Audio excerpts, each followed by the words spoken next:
le journal des sports. Sud Radio, le journal des sports.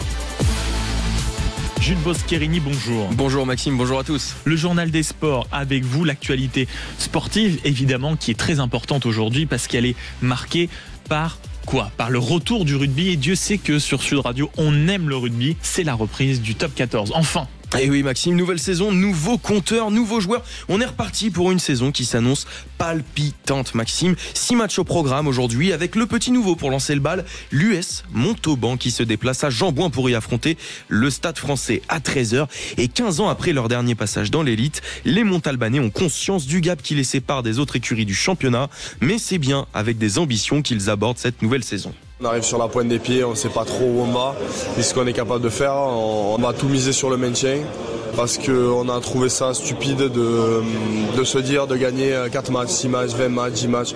Ça voudrait dire qu'à certains moments de la saison, si ça se passe bien, vous avez gagné les 5 matchs que vous avez prévus, qu'est-ce qu'on fait ? Donc on part comme ça et on se dit qu'il faut gratter le maximum de points partout ça sera possible. Garder le groupe, la meilleure santé mentale comme ils disent du groupe pour essayer de faire quelque chose de bien et essayer d'avoir le maintien acquis le plus rapidement possible. Et voilà, dans les autres matchs, il y a aussi Montpellier qui reçoit le RC Toulon à 19h. C'est pas forcément le match idéal pour le manager des Rouges et Noirs, Pierre Mignoni, qui est conscient de ce qui attend ses joueurs. On va passer à balles réelles et on sait qu'on est très attendu là-bas sur le premier match. Et l'intensité doit être parfaite. Là, ça va démarrer très très fort. L'intensité dans les molles, l'intensité en l'air sur les touches, l'intensité en bas, l'intensité en mêlée. Alors on est servi. Donc ça commence fort. Et puis il y a un match de gala à 21h05 avec les champions d'Europe de l'Union Bordeaux-Bègles contre le Stade Rochelet. Et ça c'est pour le top 14, mais il y avait aussi d'ailleurs de la Pro D2, c'était hier soir. Avec un match sensationnel entre Provence Rugby et Valence Roman, une rencontre qui se termine de la plus belle des manières pour les visiteurs.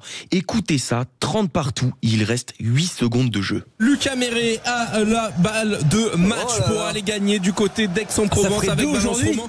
Et j'ai l'impression qu'elle est loin. Cette pénalité, elle est énorme de 48 mètres. Ça part bien et ça a passé entre les perches, Alexandre. Énorme succès pour Valence Roman sur la pelouse d'Aix-en-Provence. 33-30. La surprise est là. Ils l'ont fait.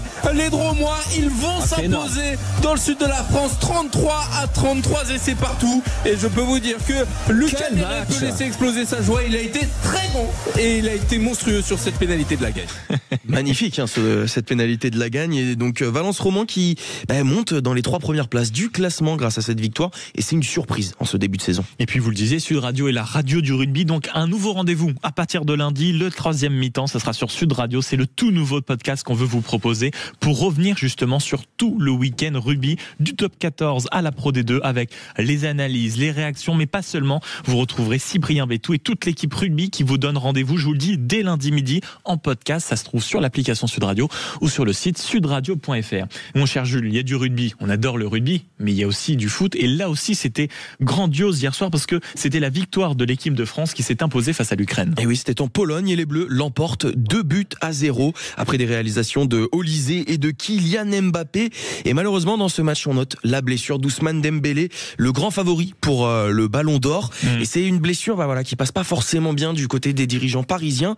Et Didier Deschamps n'a pas manqué l'occasion de se justifier. Après le match, c'était au micro de nos confrères de l'équipe. Il se sentait bien, on a fait tout ce qu'il fallait cette semaine entre sur le plan médical et puis le ressenti du joueur aussi. S'il y avait eu la moindre appréhension ou quoi que ce soit, je l'aurais laissé tranquille et j'aurais fait rentrer un autre joueur.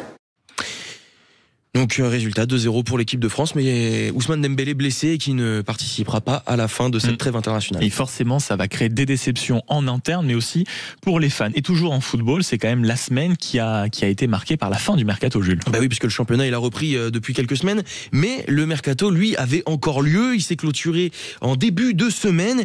Et puis malheureusement, il y a un petit problème cette année, c'est que le mercato il illustre la polarisation de notre championnat. C'est ce que nous explique Vincent Chaudel, le président fondateur de l'Observatoire du Sport Business. Il va y avoir les clubs qui jouent la Coupe d'Europe Et ces clubs-là se sont renforcés. On peut parler de Strasbourg, on peut parler de Lille aussi, on peut parler de Monaco. Puis après, il y a les autres clubs qui ont des balances nulles. Ils n'ont pas acheté, ils n'ont pas vendu ou ils ont acheté à zéro. Donc l'attractivité du championnat, c'est pas le championnat qui est attractif. Ce sont les clubs français engagés en Coupe d'Europe qui le sont. Et aujourd'hui, un élément de comparaison qui est important, c'est les droits télé d'un championnat à l'autre. Donc ce qui est important à comprendre, c'est que jusqu'ici, la Ligue 1 était télédépendante et désormais, elle est mercato-dépendante. Et voilà, mercato-dépendante, la Ligue 1. L'expression est là. Merci beaucoup pour le journal des sports, Jules Boscherini. On vous retrouve en direct aussi pour un journal des sports encore plus complet avec encore plus de nouvelles. Ce sera à partir de 9h dans un an.